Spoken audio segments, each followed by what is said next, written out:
Hey guys, it's Ozzy Mora with your education station. Today we're joined by two special guests of mine. They run one of the most influential social media pages serving the Latino community here in Las Vegas. From what I've seen, their platform has become a source of support, information, and connection, especially for Latino families, immigrant families, navigating challenges, but also the good stuff as well. Let's go ahead and introduce both of you guys. Let's start with you. Have you introduced yourself? My name is Hernan. I'm a part of La Pulga. Most people know me as the cameraman. Okay. I'm the one that's filming content constantly for the community. And Chris, I'll have you introduce yourself too. My name is Chris Vela. I'm pretty much the CEO of La Pulga. I go ahead and I build connections and speak to the community. So the Facebook page is called Pulga la voz Latina, Correct. and you guys also have Facebook groups. Correct. Correct. Tell me about the page. What's the backstory? La Pulga started as pretty much a community where people could communicate in their preferred language. So when we first started it 10 years ago, we noticed that there was actually a very small percentage of community groups that were particularly had people that spoke in Spanish, and a lot of hate groups that would specifically write that no Spanish on their rules, which made no sense to me because how could people express themselves if they can't speak the language that they feel more comfortable in? So that's when we got the idea of creating these community pages where people could express themselves, can speak in the language that they choose to speak in, and just go ahead and be themselves. We are a place where we pass no judgment on anyone. We invite everyone in the community to express themselves, to sell anything, which is one of the things that we became famous for, and to have fun, to have a space where we are all invited. Is it fair to say it's bilingual? Correct. So how do you guys know what information to share on this Facebook page and the groups? We make sure that all of our information has always been something that we want to share things that are facts. So we make sure that we actually registered as a press to be part of the press, and we are part of Google News, and we're part of different news organizations, and they send us press releases. When they send us press releases, we immediately grab those, we rewrite them in a language that our community can understand, and we go ahead and we post them. But we make sure that everything is factual. Right. Now, Hernan, you mentioned you're behind the scenes a lot. You work the camera. I think I have a picture of you working the camera. If Carlos can pull that up. But you do so much more. You know, what was the vision for you when you wanted to start this page? And there you are. Oh wow! Basically, just showing, covering what wasn't being covered for the Latino community. Everybody else was covering this and that in the news and constantly, updating with the news, but nothing came out for the Latino community. So we felt like, why can't our community have that same information? There was when it started, there's this huge, I don't know if it was a barrier, but this disconnect between current news, like right now, and then like in the Hispanic news section, which they're getting the news very late. So I feel like, we wanted for the Hispanic community to have more, be more up to date with what's going on. Like a sense of urgency. Yeah. Right. How much has your Facebook page grown since you guys launched it about 10 years ago, right? If we calculate all of it, I think we're around 2 million people connected in our groups. Yes. We have a series of groups now. We started with one. The first group was called La Pulga de Las Vegas, se vende de todo hasta la suegra, which means La Pulga, we sell everything, including your mother-in-law. That's a joke. That's a joke. That's a joke. You can't sell your mother-in-law. Latinos have a way of joking. You got to love her. Anyways, the thing is that we made it quirky. We made it inviting. Everybody laughed when we would say our name. And that's what we wanted. We wanted to personify it. personify our community. Later on, we started building more and more. We became known as the Pulga de Las Vegas. And then we started sharing news, and we started covering news, and we started covering events for people. We started working with nonprofits, helping the community in every which way and form that we could, informing them on things that were important to them. And that's when we started to grow and we started expanding. So now we own at this moment, about 80 different groups that span across the United States. We have groups that are in Florida. We have groups in California. We have groups in Colorado and in Texas. And these groups have the same spirit that we started here in Las Vegas, where we can all just be ourselves, where you can just be a big, happy family. Be proud to be who you are.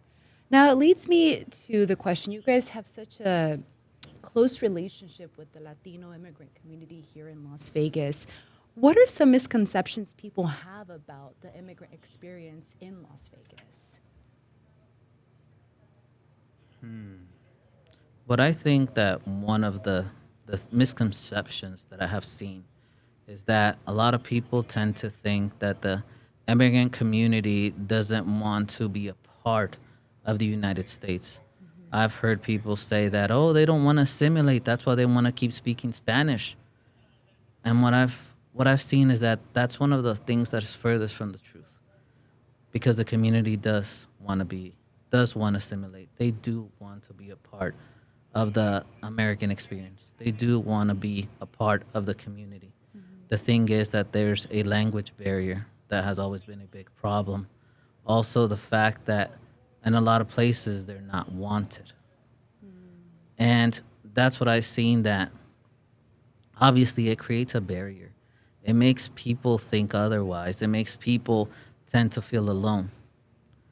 But what I have seen is the opportunities we have given people to these events, like Hernan was speaking about, where we go ahead and we host events and do events with the city. We work a lot with the city of North Las Vegas. Before, they used to try to get people to come to attend the events also that were bilingual, but they couldn't get to them. And we were able to go ahead and bridge that gap. And we were able to invite them to events where before there was no coverage for it because it wasn't in Spanish. And these events became huge successes. I believe we have images, if we could bring those up as well, from some of these events. And here, some people that I've interviewed before, the Latino community, they tell me they feel welcome, they feel safe. Can you agree to that? Is that something Yes. you agree with? Because they know that if La Purga is there, Yeah. they know that it's a family. We're part of the same community, and they know that we would never tell them to go someplace where they wouldn't feel comfortable. They trust you. They trust us, and I want them to trust us because we really do care about them. Have you noticed any recent changes in the types of questions or messages you guys receive on the Facebook page, especially with the current climate right now?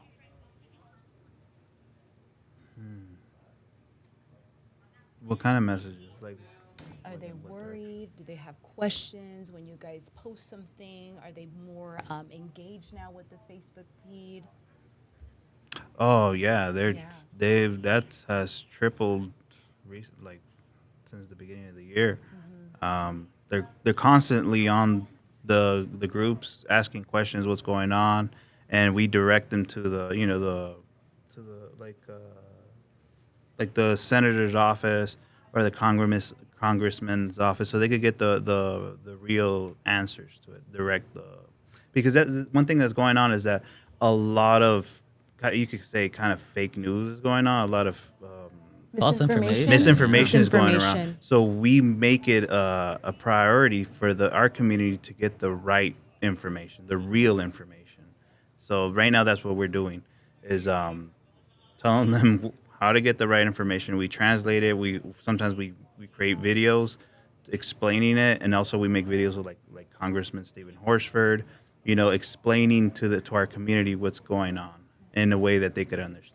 Especially if they only speak Spanish, they Yeah. have you guys to turn to, or other leaders, right, for them to get that correct information, for them to stay informed.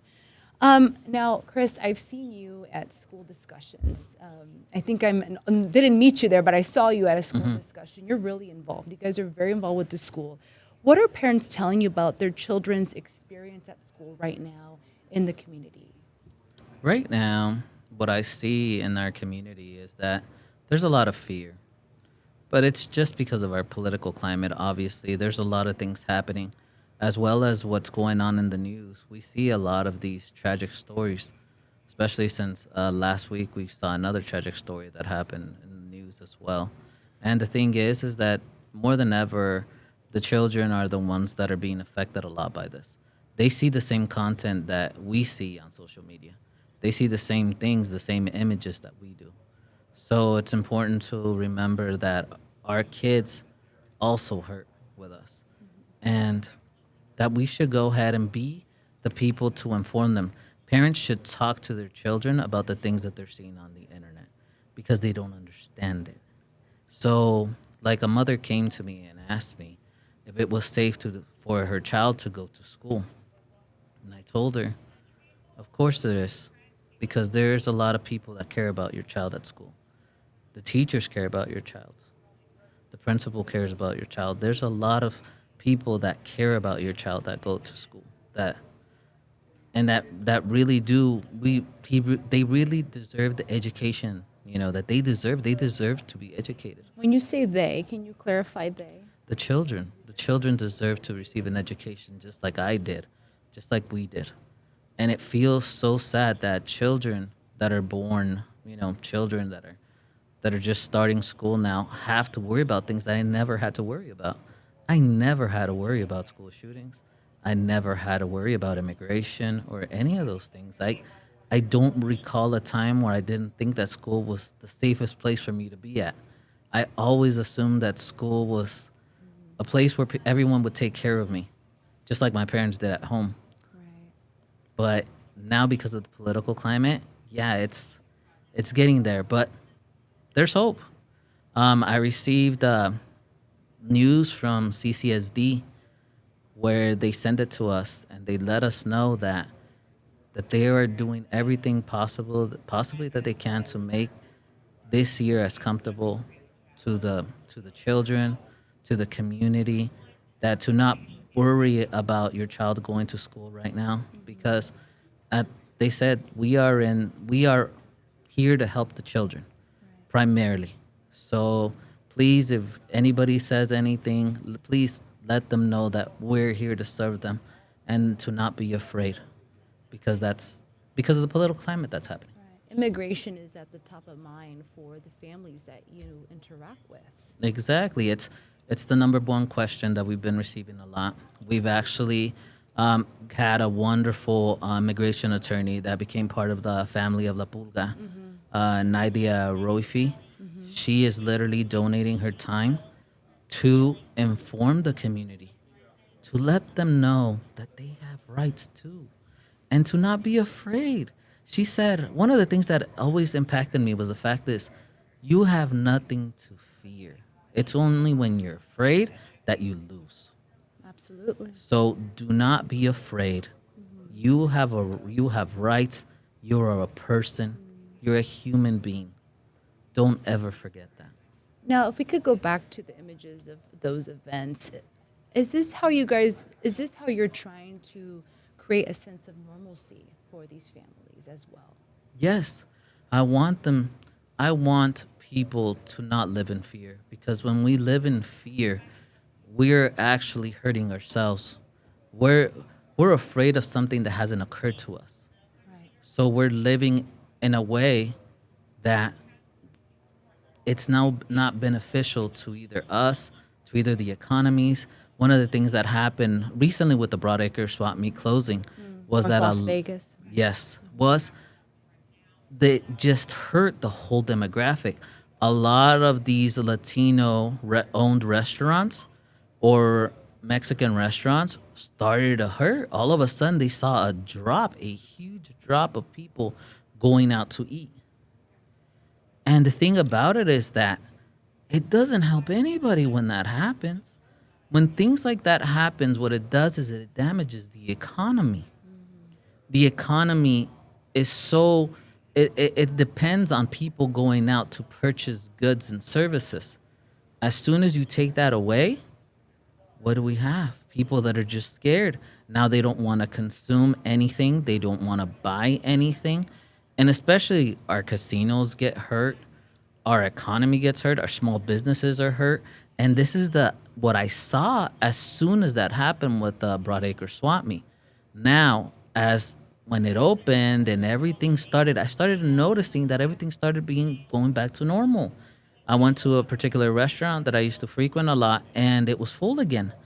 Where weeks before, it was a ghost town. So I see this firsthand because I see my community, how they react. So for every reaction is an opposite reaction. Yeah. I see how that plays out in real time. So it's important that we don't live in fear. Now, what Chris was talking about, Broadacres is swap meet shut down for some time due to fear of deportation. So it finally reopened. Everything closed down. A lot of concerned people. You were there for those meetings Yeah. as well, updating the community. You guys wanted answers. Exactly. What's next? My next question is, how does social media play such a critical role or critical tool for our community, for the Latino community to communicate? Social media is the quickest form to be able to go and connect to mass amount of people. Social media is the fastest way to connect. You go on there and all of a sudden you're speaking to hundreds of thousands of people. Like, let's say if you wanted to voice your concern or an opinion, you would go to one of my pages like La Pulga, and you would just go ahead and put your concern, and you have 140,000 people opening to listen to you and seeing what your opinion is or what matters, what's going on. There was a recent study, actually a few years back, that I read that Latino immigrant families use social media a lot to stay connected with their family members and friends abroad, and also WhatsApp.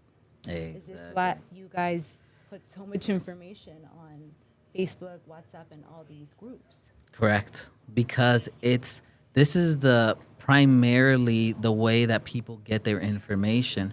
I have seen many statistics, even from the Nielsen reports, where they have said that Univision is actually, their viewership is down compared to what it was before social media hit, which was in 2015. We saw a huge difference in 2015 because it's when we actually started seeing social media take off to another level. We started noticing that people wanted to share information as well. This was something that I noticed particularly on October 1st in 2017 when the mass shooting happened here in Las Vegas. I remember that I was monitoring the groups because I remember I had to monitor the groups in those days. And I remember when it first happened, information just flew like lightning. I was getting videos posted on La Pulga about every single casino. Workers were sharing their experience in real time. This was incredible, just the amount of traffic and people. This is when I realized that La Pulga literally became, let's say, a news source. It was incredible the way that people communicated lightning fast, and they were able to express themselves in other areas where they weren't able to do so. I would also like to point out that people were communicating with their family members through the group while the shooting was happening, because people were like, oh, I work at the MGM. Does anybody know if people at the MGM are okay? And then the manager for MGM would comment, yeah, we're okay. We're hiding in this room, this and that. And then people from the Excalibur were talking to each other. So it was like connecting people in real time. And we were watching this live in the groups going on. So And imagine that wasn't available. Exactly. How would they be in contact with their family members? Exactly. Right. Now, the generation, the up-and-coming generation, the young ones at school, are you seeing more engagement from them too because they're seeing their parents engage with your guys' page as well? What are you seeing when it comes to students engaging with your guys' Facebook page and groups? We're actually seeing a new generation, right, Hernan? Oh yeah, so the new generation is actually, I feel like they are more wanting to be involved into their community Mm-hmm. at such a young age. They want to know what's going on, what's happening. So it's like a new wave of, kids coming in. Mm-hmm. So it's it's very interesting to see that, kids that are 16, 17 years old are going and commenting, and and they're also even running their parents' businesses now, Yeah. because they're so Yeah. into technology. They're Yeah. creating TikTok videos. They're the marketers now. Right. So we're seeing this new wave of young people involved into technology, into sharing information, and it's even hard for us to keep up. Like, oh, now they're doing what we started doing at in our mid 20s. They're doing it Hmm. at 16, Or but that's 15, awesome. right? Yeah. Because they're watching you, people Yeah. like you guys, doing Exactly. it. Role models. What are the advantages or risks of relying on social media for important updates? It always has to do with the people that are running the page. There are many people out there that are literally running pages where they are just looking for shock value. And the thing is that I see that there's a lot of people that are doing that just for views, or they're doing that to get exposure for themselves. The thing that I can tell people is that always make sure that you have information from someone you trust. It has to be someone you trust. The thing is that social media is so personal that if you get your information from the wrong source, you are going to get either like false information, not knowing exactly what's going on, and just making somebody else rich. Because I see that that's what these shock value, these shock odd, well, what they want, what they're looking for is views and monetization, which is obviously it's simple. We know how it works. We know we study it a lot, but we also see that that's not a path that you want to take. That's not something that will create a strong community. That's something that will destroy a community. That's something that will cause division. And that's something that we don't want. We want to put people together, not divide them. Bring them all together. I just want to go back one more on this topic. How have recent immigration policy changes affected your followers?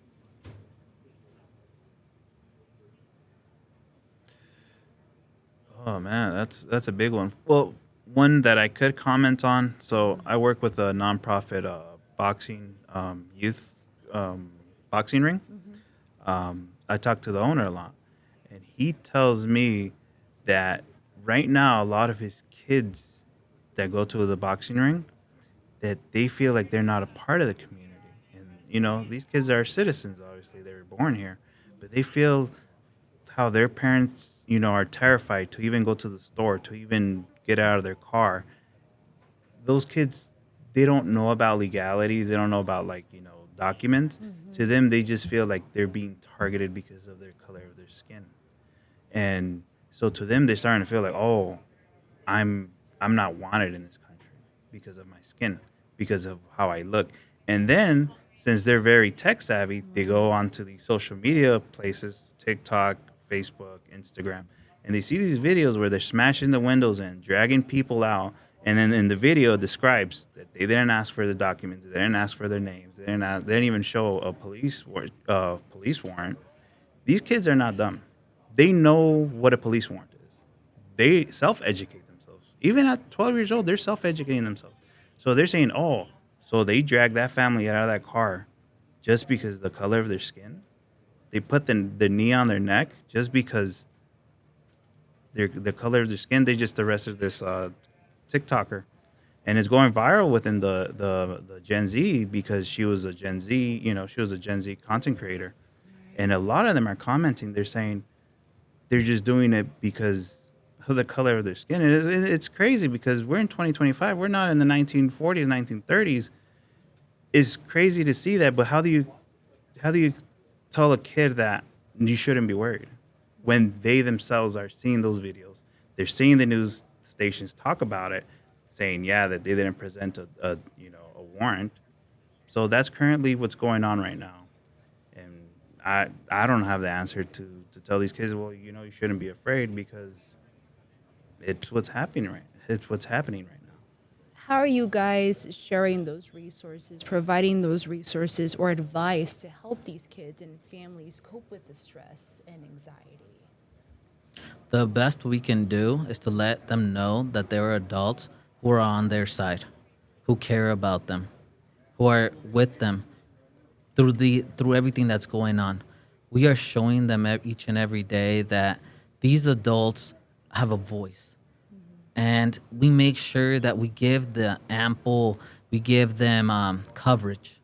Like, let's say for Stephen Horsford, when he was talking about immigration and how immigrants are helping the community, how we were talking about these other people that that have come here to Las Vegas and actually wanting to help and wanting to become better. So what we're doing is that we're giving ample voice to amplification of the voices to the people that are for our community. All right. Well, Chris, Hernan, thank you so much to you both for being here today. If you guys are just joining us, they run La Voz, Pulga Latina, and several Latina and other groups as well, super active in the Latino community. Their platform provides a way to support information, connection for the Latino community. Thank you guys for being here as well. This is your education station. I'm Ozzy Mora. Bye now.